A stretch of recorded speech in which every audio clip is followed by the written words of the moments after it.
스가랴서 1장 18절로부터 21절까지 말씀입니다. 스가랴서 1장 18절로 21절까지 말씀을 제가 봉독해 드리도록 하겠습니다. 18절입니다. 내가 눈을 들어본즉 네 개의 뿔이 보이기로 이에 내게 말하는 천사에게 묻되 이들이 무엇이니까 하니 내가 내게 대답하되 이들은 유다와 이스라엘과 예루살렘을 흩뜨린 뿔이니라. 그때에 여호와께서 대장장이 4명을 내게 보이시기로 내가 말하되 그들이 무엇하러 왔나이까 하니 대답하여 이르시되 그 뿔들이 유다를 흩뜨려서 사람들이 능히 머리를 들지 못하게 하니 이 대장장이들이 와서 그것들을 두렵게 하고 이전의 뿔들을 들어 유다 땅을 흩뜨린 여러 나라의 뿔들을 떨어뜨리려 하느니라 하시더라. 아멘. 사는 성도 여러분, 오늘 우리가 스가랴서 말씀을 이제 세 번째 시간으로 나누고 있습니다. 2025년 들어서 이제 스가랴서를 수요기들을 통해서 말씀을 나누게 되었는데요. 스가랴서에 대한 첫날, 여러분 우리 기억나시는지요? 스가랴서 나눴던 첫 번째 날에 스가랴서는 포로기 이후의 이야기이다. 바벨론 포로 70년이라는 바벨론 포로를 살았던 그 시간들을 뒤로 하고 이제 그거의 과거의 이야기가 된 거예요. 지금 이스라엘 백성들은 포로를 다 끝나고 이제 예루살렘으로 돌아왔습니다. 물론 모든 포로된 사람들이 다 돌아온 것은 아니지요. 수르바벨의 인도하에서 가장 먼저 5만 명의 사람들이 첫 번째 포로 귀환이 이루어지게 됩니다.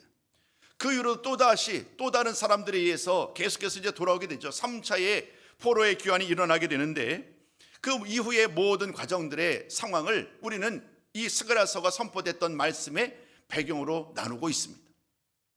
연도를 한번 얘기를 해볼까요? 주전 538년이었어요. 주전 538년에 메대 바사의 왕이었던 고레스가 칙령을 내립니다. 그 칙령의 내용즉슨 이제 이스라엘 백성들뿐만 아니라 모든 포로들이 이제 각 고국으로 돌아가라는 거예요. 그런 칙령에 따라서 이스라엘 백성들, 바벨론에 포로됐던 자들이 드디어 돌아오게 됩니다. 537년 이제 고국으로 돌아왔던 이스라엘 백성들은 이제 그 다음에 536년이 되겠지요. 드디어 성전 재건이라는 역사적인 일을 시작하게 됩니다. 성전의 기초를 완성하게 되었습니다. 536년에서 정말로 역사적인 출발점을 내딛었다면 이제 시간이 지나면서 그 성전이 아름답게 세워져 있어야 되는데 그만 그렇지 못했어요. 대적들이요 가만두질 않는 거예요. 이 나라가 지난 70년 동안 우리가 지배해 왔는데 또다시 이스라엘 백성들이 와서 다시 한번 과거의 영광을 찾으려고 하니까 사마리아 사람들이라든가 주변의 대적자들이 그냥 두질 않는 거예요. 온갖 이유로 다시금 방해를 하게 됩니다. 그 방해 때문에 결국에는 주전 530년에 성전 건축이 멈추게 됩니다. 시작한 지 6년 만에 성전 건축이 멈추게 된 거예요. 그리고 그로부터 또다시 10년이라는 세월이 흘러간 거예요. 성전이 건축된 것이 중단된 것이 6년이라는 세월이 흘렀고 또 그로부터 또다시 10년이 흘른 긴 16년이라는 세월이 흘러가는 상황 속에서 이제 주전 520년이 됩니다. 520년 11월에 하나님의 말씀이 그들에게 주어지는 거예요. 하나님의 말씀이 520년 11월에 주어졌는데 하나님의 말씀의 내용이 쓴 요약하면 이런 거예요. 하나님이 그들을 책망을 합니다. 책망을 하는데 사실 드러내놓은 이유는 대적자들 때문에 성전을 세우는 일이 멈췄잖아요. 근데 하나님은 대적자들을 향하여 뭐라고 말씀하지 않아요. 오히려 이스라엘 백성들을 향하여 그들을 책망합니다. 그 내용즉슨 이와 같다는 거예요. 그들이 지난 10년 동안 무엇을 했느냐. 대적자들이 방해한 것도 분명한 사실이지만 지난 10년 동안 너희들은 과연 성전을 건축하고자 하는 그런 마음이 있었느냐. 내가 사는 집은 그토록 아름답게 꾸미고 그토록 크고 좋은 곳으로 치장하면서 좋은 집을 만드는 데 현안이 되어 있는데 하나님의 성전에 대해서 지난 10년 동안 어떤 마음을 어떤 관심을 두었느냐. 하나님은 그들을 향하여 이렇게 말을 합니다. 한마디로 요약합니다. 너희들이 나를 떠났다.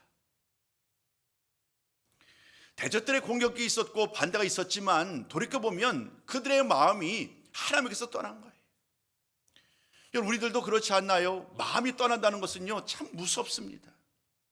마음이 떠나면은요, 이전까지만 해도 그토록 좋아 보였던 어떤 모습들, 그토록 나로 하여금 가슴 뛰게 했던 어떤 그런 이야기들, 아름다운 그런 모든 모습들이요, 한순간에 아무런 감동이 없어지게 됩니다.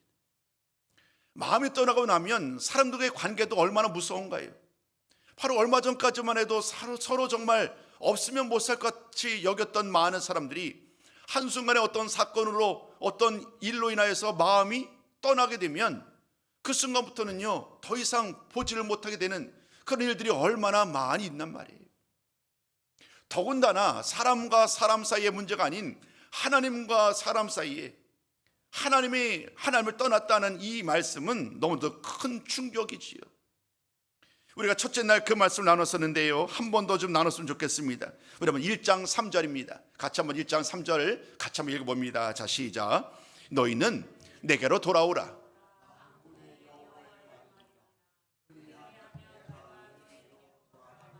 만군의 여호와의 말이니라. 아멘. 하나님이 스가랴 선지자를 통해 주시는 말씀은 가장 핵심이 뭐냐면 그들이 지금 하나님께서 마음이 떠났다는 거예요. 그렇기 때문에 하나님께로 다시금 마음을 돌이키지 아니하면 그 어떤 은혜도, 그 어떤 약속도 과연 그들이 온전히 누릴 수 있겠느냐. 하나님은 지금 그런 그들 향하여 기쁨으로 돌아왔고 마치 모든 것에서 이제는 영원한 기쁨으로 행복으로 가득할 것 같았던 그러한 생각들은 이제 사라진 지 오래. 지난 16년의 세월을 흘러가면서 그들은 마음이 멀어질 대로 멀어진 거예요. 이제 하나님은 그런 그들에게 스가랴 선지자를 보내서 그들로 하여금 하나님께로 돌아오라, 하나님께 돌아오라라는 말씀을 선포한 거예요. 그래야만, 하나님께로 돌아와야만 하나님이 그들에게 또다시 돌아오셔서 그들을 향한 약속의 말씀을 행하실 수 있을 테니까요. 물론 스가랴서 말씀은 참으로 어려운 말들, 지난주, 이번 주, 또 앞으로 6주에 걸쳐서 더 살펴보겠습니다만은 환상의 내용들이 참 어렵습니다. 이것이 무엇을 의미하는지 한글로 된 말씀을 읽음에도 불구하고 무슨 의미인지를 잘 깨닫기 어렵지만, 그러나 가장 중요한 것은 이거예요. 그 모든 환상의 내용은 그들에게 위로와 희망의 메시지라는 거예요.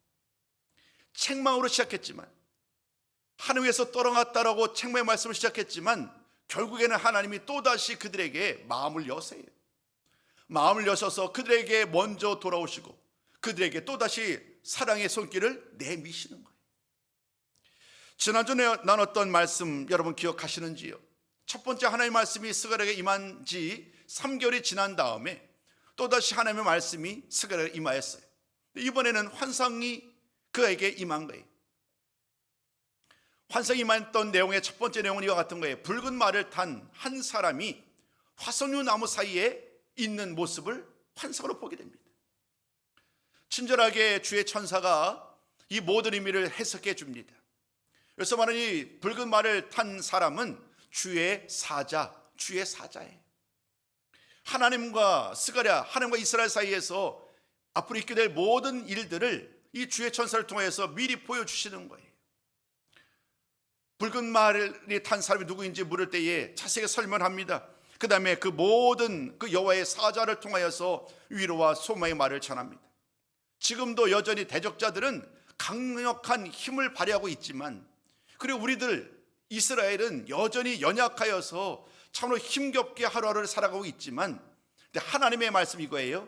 그러나 그것 때문에 낙심하지 말고 두려워하지 말라는 거예요. 하나님은 이 환상을 통해서 말을 합니다. 비록 그 나라가 강하다고 할지라도 영원토록 강하지 않을 거라는 거예요. 얼마 안 있으면 그 나라도 무너지고 그 나라도 멸망할 것이다.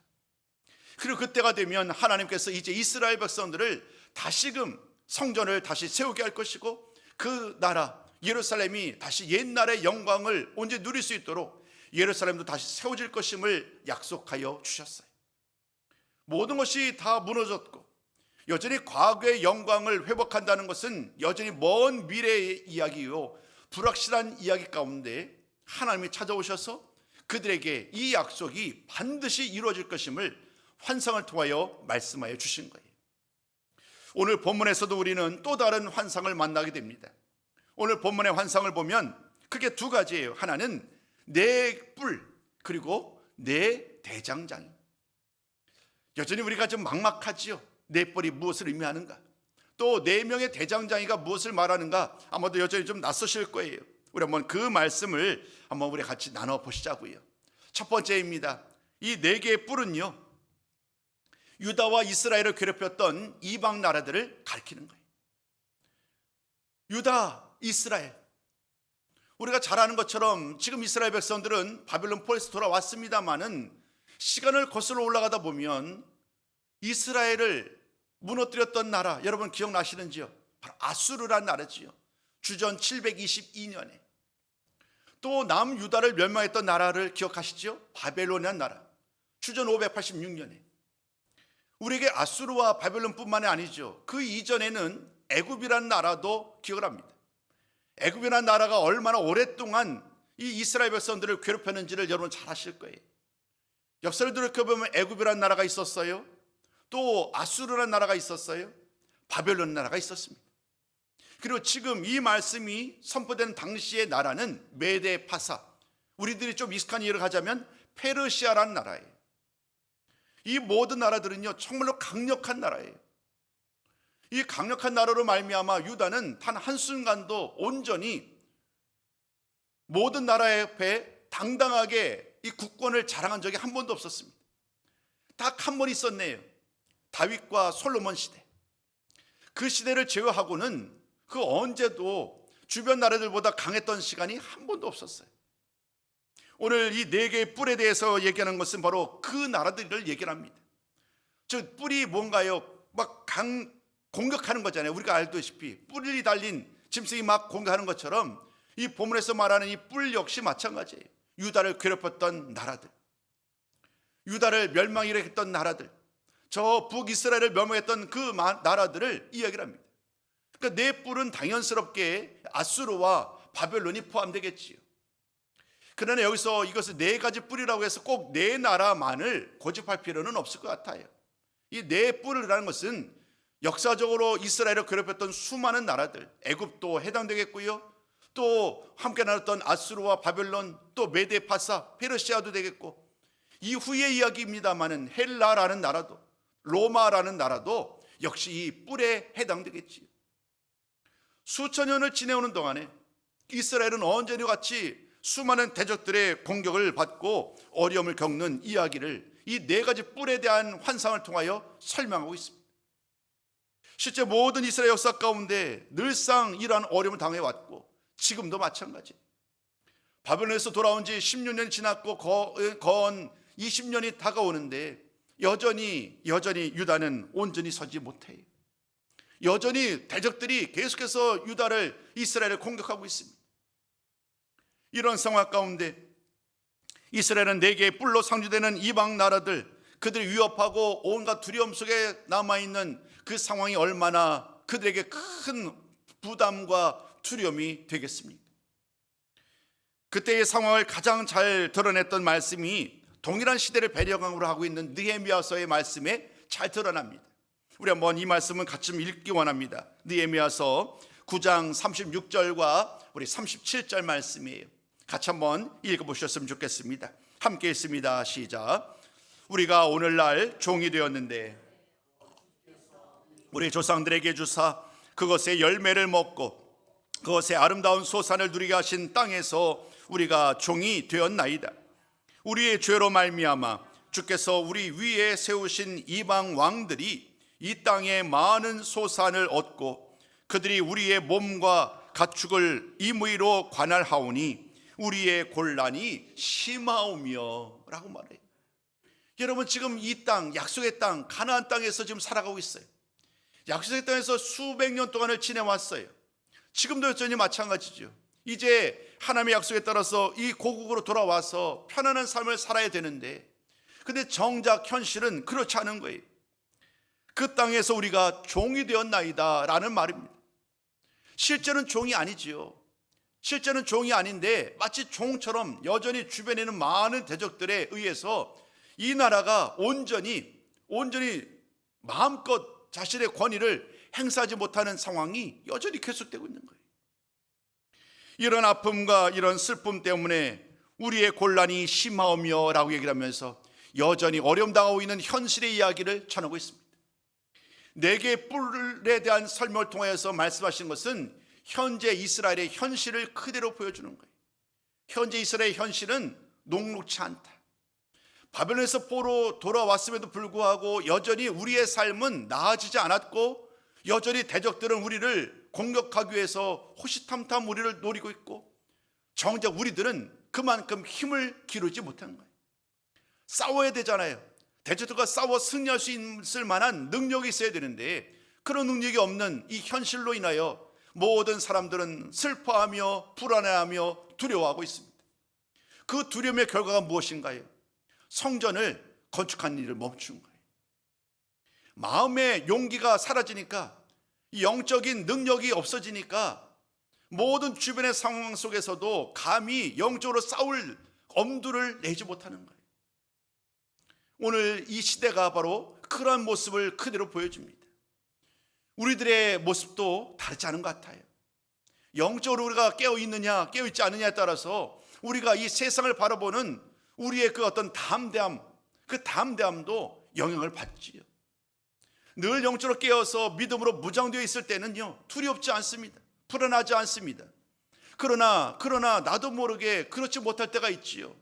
왠지 온전한 기도 가운데 나가지 못하고, 왠지 하나님과 더불어 이 관계가 좀 멀어졌다 싶은 그런 상황일 때는 우리가 참으로 힘겨워하는 그런 일들을 우리는 지내왔는데, 이런 일들이 개인의 이야기뿐만 아니라 나라도 마찬가지라는 거예요. 한 나라가 하나님 아버지 앞에 올바로 서야 되는데 그렇지 못했을 때에 얼마나 큰 위기를 겪는지, 오늘 우리는 첫 번째 네 뿔에 대한 이야기를 통하여 말씀을 만나게 됩니다. 자, 그렇다면 이스라엘은 바벨론에서 돌아왔음에도 불구하고 정령 미래가 없는 것인가? 이에 대해서 하나님은 오늘 두 번째 환상을 통하여서 또다시 이런 말씀을 주세요. 두 번째는 이와 같은 환상이었죠. 그 두 번째, 4명의 대장장이는 열국을 심판하기 위해 보낸 또 다른 나라들이다라는 거예요. 오늘 본문을 보면 4개의 뿔을 스가랴가 보았어요. 또 본 것이 뭐냐면 대장장이죠. 대장장이, 장인들. 그 4명의 장인들을 환상 가운데 보게 된 거예요. 스가랴는요, 환상의 의미를 알지 못해요. 주의 천사에게 묻는 거예요. 이것이 무엇을 의미하는지 물을 때에 그 천사가 대답하지요. 이 4명의 대장장이들은 너를, 이스라엘을 괴롭혔던 그 나라들을 두렵게 하고 그 나라를 심판에 이르게 될 또 다른 나라들이다 라고 말합니다. 여러분, 이 말씀을 한번 우리를 잘 기억해야 됩니다. 그 당시 메데 파사라는 나라, 페르시아라는 나라는요, 이제 바벨론까지 다 정복하였고 그 당시 가장 강력한 나라였어요. 얼마 전까지만 해도 바벨론이 그 지역을 다스리는 가장 강력한 나라였는데, 실제로 오늘 이 4명의 대장장이처럼 마찬가지로 또 다른 나라를 통하여 이전의 나라들을 다 멸망에 이르게 합니다. 아수르라는 나라는 바벨론에서 멸망당했어요. 바벨론도 이제는 페르시아에 의해서 멸망을 당하고 말았어요. 얼마 지나지 않으면 이제 미래 이야기가 있습니다만은 오늘 본문에 의하면, 그러나 헬라라는 나라가 등장합니다. 여러분 아시는 알렉산더 왕이 있지요. 그리고 로마까지 계속해서 어떤 나라도 영원하지 않아요. 지금 우리를 괴롭혔던 그 강한 나라들, 아수르이든 혹은 바벨론이든, 지금 우리를 공격하고 있는 메데 파세이르든 어떤 나라들도 영원하지 않을 것임을 하나님은 말씀하고 계세요. 오히려 하나님의 말씀의 관심은 대적이 아닌 이스라엘 백성들을 향하여 말씀 주세요. 한마디로 이와 같은 내용입니다. 그들 때문에, 대적들 때문에 불안해하지 말라는 거예요. 대적들 때문에 불안하지 말고 오히려 하나님이 이렇게 말합니다. 하나님이 그들과 함께 하실 것이니, 하나님이 이제 돌아와서 그들과 함께 할 것이고, 이제 성전을 다시금 세우고 그들과 더불어 함께하니 이제 그와 같은 상황 속에서 더 이상 두려워하지 말고 담대할 것을 말씀하고 계세요. 지난주 첫 번째 환상을 통하여서 우리는 그 내용을 나눴습니다. 오늘 우리가 나눴던 이 4명의 대장장이 환상은 바로 그것이 단순한 말이 아니라 정말로 확실하게 하나님이 이루실 것을 보여주는 또 다른 약속의 말씀이에요. 사랑하는 성도 여러분, 살면서 여러분 이것도 하나님의 놀라운 은혜를 경험하게 될 때 어떤가요? 기도할 때에 때로는 하나님께서 나의 기도를 들으신다라는 그런 어떤 마음에 큰 감동이 있잖아요. 또 때로는요, 정말 이루 형용할 수 없는 성령의 인도함을 따라 기도를 할 때도 있어요. 저 아주 오래전 이야기지요. 저는 고2 언젠가 제가 한번 말씀드렸던 기억이 나는 것 같은데요. 저의 모태신앙이었음에도 불구하고 저에게 있어서 가장 정말 뜨겁게 기도하고 정말 하나님이 살아계심을 경험했던 때는 고1, 고2 때였던 것 같아요. 학생 때였지만 정말 열심히 기도했거든요.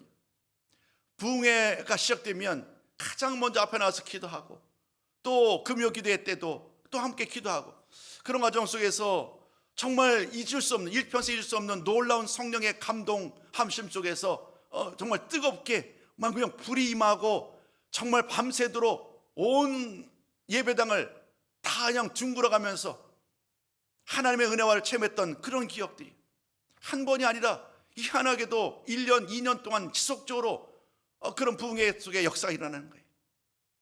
누가 뭐라고 할 수 없지요. 그런데 그때의 그 감동 기억은요 얼마나 강력한지 몰라요. 지금은 얼마나 됐나요? 시간이요 엄청 시간 지났는데도요 바로 어제 일처럼 생생한 거예요. 아마도 여러분들도 그런 놀라운 성령의 역사심에 대한 경험이 계실 거예요. 오늘 하나님은 스가랴를 통하여서 이스라엘 백성들에게 다시금 그들을 일깨우고자 하는 거예요. 대적들이 우리보다 강하다는 이유로 그들 모두 다 용기가 사라졌어요. 싸울 용기가 사라진 거예요.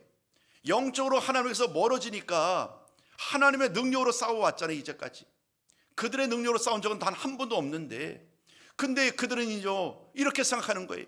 우리의 힘으로 도저히 그들과 싸울 수 없다. 그런 그들을 향하여 하나님은 이제 이 환상을 통하여 이렇게 말씀합니다. 그 모든 대적들, 지금 그렇게 강력하게 힘을 발휘하고 지금 예루살렘을 또 이스라엘을 공격하는 그 어떤 나라도 영원토록 강할 수 없다. 하나님께서 4명의 대장장이를 보내셔서 한마디로 또 다른 강력한 나라를 보내서 그 모든 나라들을 멸망에 이르게 할 것이다. 이 약속의 말씀을 주신 이유는 딱 한 가지입니다. 그러므로 그 대적들 때문에 하나님을 신뢰하고 하나님께 가까이 나아가는 것을 망설이거나 두려워하지 말고 이제는 기꺼이 하나님께로 돌아오라는 거예요. 하나님을 믿고 하나님께 나와 하나님의 말씀을 믿고 나아간다면 반드시 하나님께서 함께 해주시고 하나님께서 살아계심을 그들이 눈으로 보게 될 거라는 거예요. 페르시아 나라도 지금은 그들을 공격하지만 결국 역사의 뒤안길로 사라집니다. 헬라라는 나라도 마찬가지입니다. 그토록 강력했던 나라가 네 나라로 얼마 안 있어서 무너지게 되죠. 그리고 그것을 이어서 로마라는 나라가 등장하잖아요. 신약시대에 등장했던 로마라는 나라도 결국은 영원하지 않아요. 동로마 서로만 나눠주게 되는 이런 모든 과정 속에서 그토록 강력했던 모든 나라들은 하나님의 주권 속에서 다 자신의 역할들을 감당하고 끝나는 일들을 우리는 역사를 통하여 만나고 있습니다. 하나님은 오늘 이 말씀을 통해 주시는 교훈의 말씀은 딱 한 가지예요. 하나님이 이 모든 역사를 주관하신다는 거예요. 하나님이 모든 역사를 주관하는데 그 하나님을 왜 신뢰하지 못하느냐. 오늘 하나님께서는 이스라엘 백성들에게 바벨론에서 포로에 돌아왔지만 여전히 하나님을 온전히 신뢰하지 못하던 그들을 향하여 이제 하나님이 역사를 주관하고 있는 것을 보지 않느냐. 이제 앞으로 또 다른 나라를 통하여 지금 현재 그들을 괴롭히는 나라들을 멸망에 이르도록 할 것이다. 이 일을 통하여 모든 세상을 주관하시는 분이 여호와 하나님이심을 분명히 일깨우시면서 하나님은 이제 오직 하나님만 신뢰하고 하나님만 의지하며 나아갈 것을 그들을 향하여 권면하고 있습니다. 이 이야기는 비단 그 당시 이스라엘 백성들만을 향한 말씀이 아닐 것입니다. 오늘 저와 여러분 우리들의 삶 속에서도 하나님은 이와 같기를 원합니다. 하나님께서 우리에게 더욱더 담대한 믿음으로 살아갈 것을 원하신다는 거예요. 주변을 돌이켜보면 염려, 걱정거리가 태산이에요. 무엇 하나 내 뜻대로 내 원대로 내가 편안함 속에서 취소되는 것은 거의 없는 것 같아요. 가족들을 돌아보면 가족들에 대한 염려로 인하여 건강의 문제, 또 진로의 문제, 또 여러 가지 직장의 문제, 여러 가지 다양한 일들이 얽히고 설켜 있습니다. 또 내와 관련된 많은 일들을 다뤄보자면 여전히 많은 어려움 속에서 살아갑니다. 그럼에도 불구하고 사는 성도 여러분, 오늘 하나님은 그 능력의 하나님, 그 구원의 하나님, 은혜의 하나님을 바라보기를 원하시는 줄로 믿습니다. 그 하나님 앞에 더욱더 소망을 두고 오늘도 그 하나님만 의지하며 나가는 우리 모든 성도가 되셨으면 좋겠습니다. 모든 말씀을 마무리하면서 이 구절 한 구절 좀 나누고 싶어요. 시편 75편 9절로 10절 말씀입니다. 우리 한번 구절 같이 한번 읽어봅니다. 자, 시작. 나는 야곱의 하나님을 영원히 선포하며 찬양하며 또 악인들의 뿔을 다 베고 의인의 뿔은 높이 들리로다. 악인의 뿔들은 다 베고 의인의 뿔은 높이 들리로다. 오늘 본문에서 네 가지 뿔을 봤잖아요. 이스라엘 공격했던 그 뿔들, 강력한 대적들이요. 그러나 이제 하나님께서 함께 하심으로 말미암아 이제는요, 악인의 뿔들을 내가 다 베어버리고 물리칠 수 있다는 거예요. 하나님은 우리들에게 그런 능력을 주셨다는 거예요. 그러면 이제 악인의 뿔을 다 베어버리고 오직 의인의 뿔은 높이 들리며 오직 여호와 하나님만을 찬송하며 나가는 우리 모든 성도가 되셨으면 좋겠습니다. 우리 이 말씀은 직접 좀 읽으실까요? 이 말씀은 제가 미리 준비된 말씀이 아닌데요. 너무 지금 이 말씀이 우리에게 큰 것 같아요. 큰 것 같으니까 나를 향한 말씀으로 한번 이 시간 시편 42편 5절 한번 보시겠어요? 이 말씀은 직접 찾으셔야 합니다. 따로 화면에 준비되어 있지 않으니까요. 앞서 말씀들이 더 큰 이야기를 한다면 이 시편 42편 5절 말씀은요, 나를 향한 말씀이에요. 이 말씀을 통해서도 우리 다시 한번 힘을 내셨으면 좋겠어요. 시편 42편 5절 말씀을 함께 읽어봅니다. 자, 시작.